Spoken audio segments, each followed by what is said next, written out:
I work at IKEA. I've worked there for a little bit over a year now. If you don't know what IKEA is, it's a very large furniture store, and there's also a cafeteria inside of it.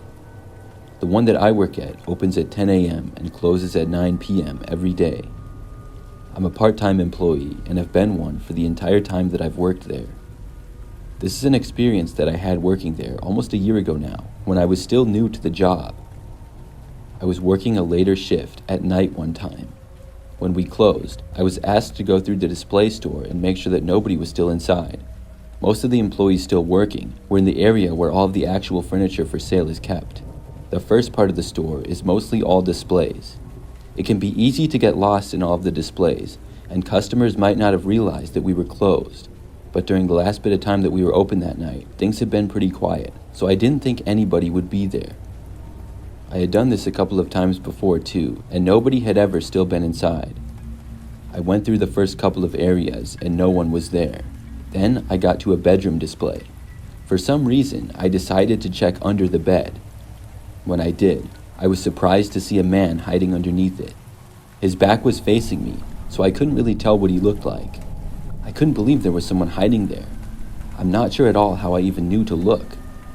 I announced to him that we were closed and that he would have to leave. He didn't seem to move though. I didn't know the reason why he was hiding there. Possibly there was an explanation. Maybe he was playing hide and seek with his friends or something.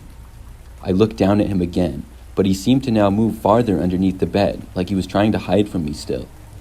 I asked if everything was okay, but he didn't respond. I got a little bit worried now because I wasn't quite sure what to do.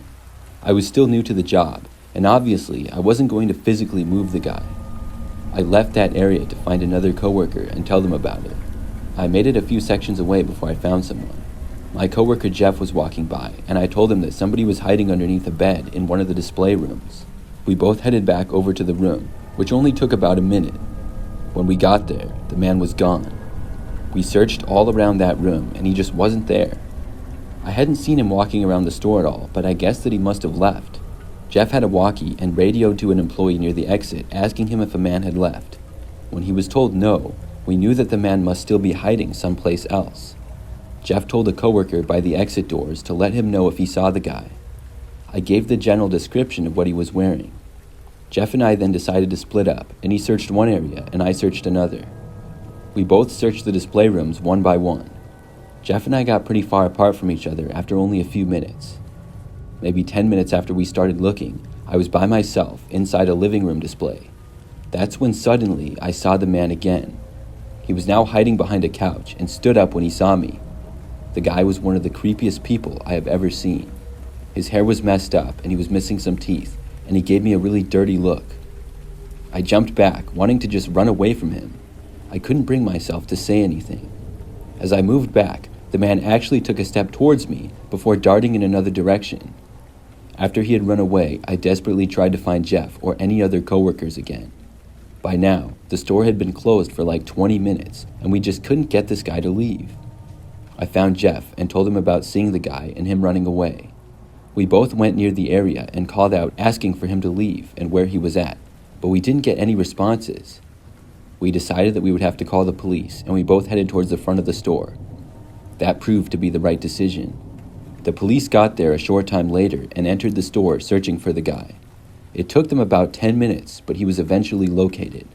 We saw them leave the store with the man and heard that when they found him, he had broken a lamp and was threatening to use it as a weapon against the officers.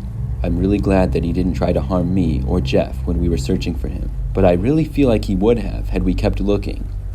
I still work at the IKEA, and there have been a few interesting things to happen, but none come close to that crazy experience.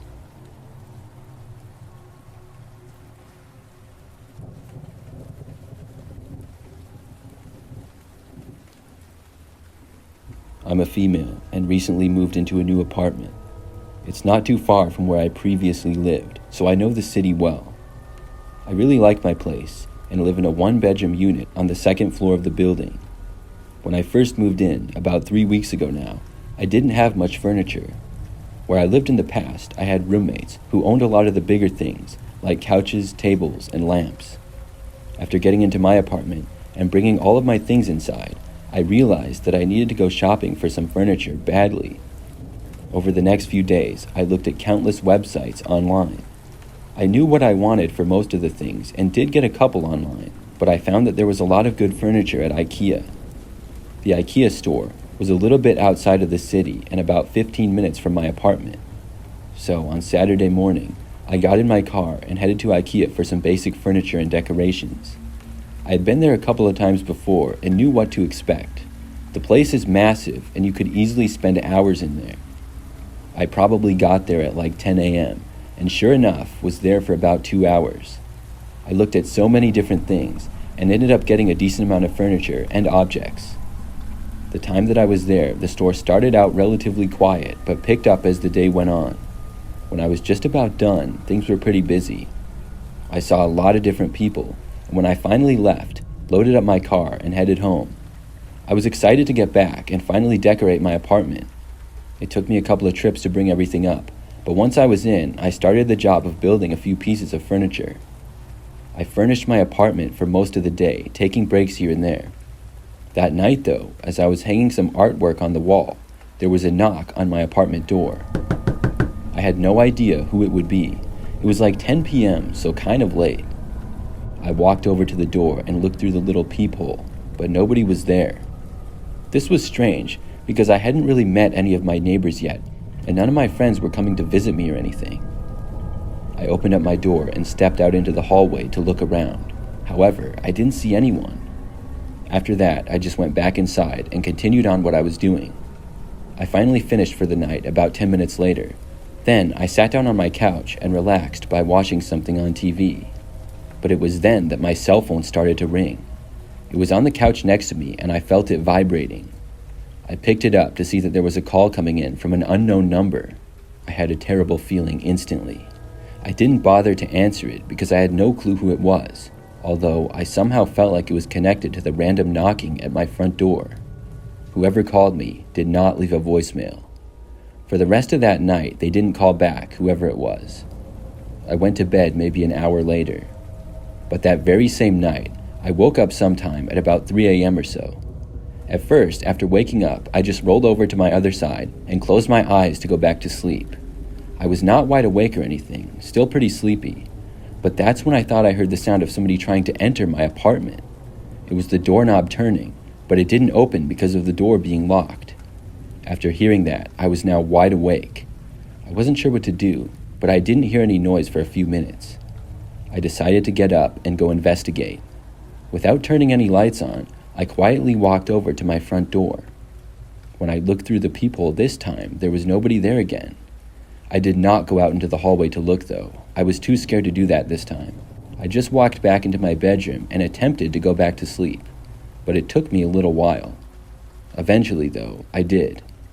A couple of more strange occurrences like this happened over the course of the next several days. None of them were as eventful as the first night, but 2 days later, I got another phone call from an unknown number late at night. Then, the very next night, there was just 2 knocks on my front door. It was a little bit earlier this time, at like 8 p.m. When I went over to look out, once again, nobody was there. The next night is when I started to figure out some things though. I got another random knock on the door late at night. And when I looked through the peephole again, like always, I couldn't see anything. I just saw white when I looked through. I was very hesitant to open my door. I was afraid that somebody would be right there or something, so I decided not to go out. But about an hour later, I hadn't heard anything more that strange, so I decided to go out and look. When I opened up my door, no one was there in the hallway or anything, but I saw that somebody had taped a white envelope to my door right over the peephole. I grabbed it and then went inside. When I opened it up, there was a handwritten letter. It was very creepy to say the least. The letter seemed like it was from a sort of cryptic stalker. The person described how they had seen me the other day. They said they regretted not talking to me and asked if they had gotten my attention now. They also asked me why I hadn't answered their calls. I was beyond creeped out by this. But it doesn't end there. The next morning when I got up, I checked my phone. I had a text message from a new number. The texts were just a few pictures and videos. I saw the pictures appeared to be me when I was inside of IKEA. Most of them were zoomed in and taken from kind of far away. I had no idea that they had been taken either. There were a couple of short and shaky videos as well. They maybe lasted about 5 seconds or less each, and they showed me walking in IKEA. I realize now where this person had probably first seen me. After seeing these texts, I took some screenshots and then decided that I would go to the police. That very same day, I went and reported everything. I was told that they would look into it, and I'm really hoping that they find the person, whoever it is. That was not long ago at all. So far, the person has not been found yet, and I have no clue who it could be. The good news is that I haven't been bothered by them since. Nothing strange has happened at all. No random phone calls or texts. No knocks on my door or anything. I just hope it stays that way.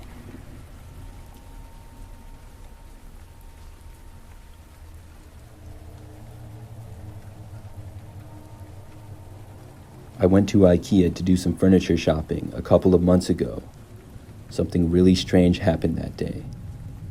I knew that I would be in IKEA for a while because the store is so big. Every time I go, it takes forever for me to find stuff. My friend was supposed to go with me, but canceled at the last minute. As disappointed as I was, I decided to just go by myself anyways. I still always enjoy going to IKEA. It has a kind of fun atmosphere in my opinion. When I went in there, it was kind of busy.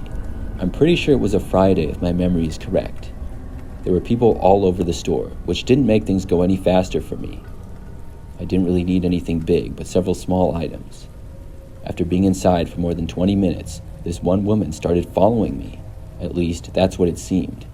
I noticed her next to me, only like 3 or 4 feet away, but I thought nothing of it.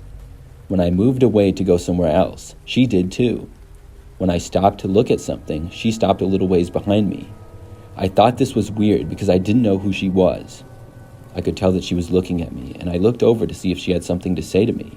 But when I looked at her, she quickly looked away. I decided to move again at that point, and she followed me once more. I walked a decent ways away this time, and when I stopped to look at something, the woman also stopped. This time, I turned to her and asked her why she was following me. She looked away as soon as I looked at her again, and when I spoke, just walked away. She didn't acknowledge anything that I said, and before I had even finished speaking, she had walked around the corner and was out of my sight. I sighed and shook my head. At least she had finally left me alone. After that, I went back to my normal shopping. Luckily for me, I didn't see her for the rest of the time that I was shopping, which was probably about an hour. When I had got to the end of all of the displays, there was a cafeteria. I was pretty hungry and went inside to get a quick bite to eat. After sitting down at one of the many tables in the cafeteria, I saw the woman within about 5 minutes. She was sitting at the far other end and staring at me. She didn't have any food or anything with her. She wasn't with anybody either. I didn't know what her problem was.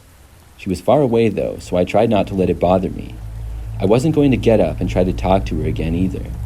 I just went on my phone and enjoyed the great IKEA food. I did look up a while later and she was still there staring at me. This was just really weird, and I didn't know why she was doing this. I did my best to not look at her and to forget about it. But only like 5 minutes later, I looked in her direction again. This time, though, she was gone. I stayed there for a while longer, and then I left the cafeteria area. I didn't see her at that point either. Then I was just about ready to leave. I went to go check out up at the front of the store. I bought a few things and then left to head out to my car. Like the store, the parking lot for IKEA is also very big. There were a lot of people when I got there, so I was parked kind of in the back. As I approached my vehicle, I saw somebody standing kind of in front of it. It was that same woman again. Now this was insane. She was just kind of standing there and not doing anything. I carefully approached, wondering why she was there.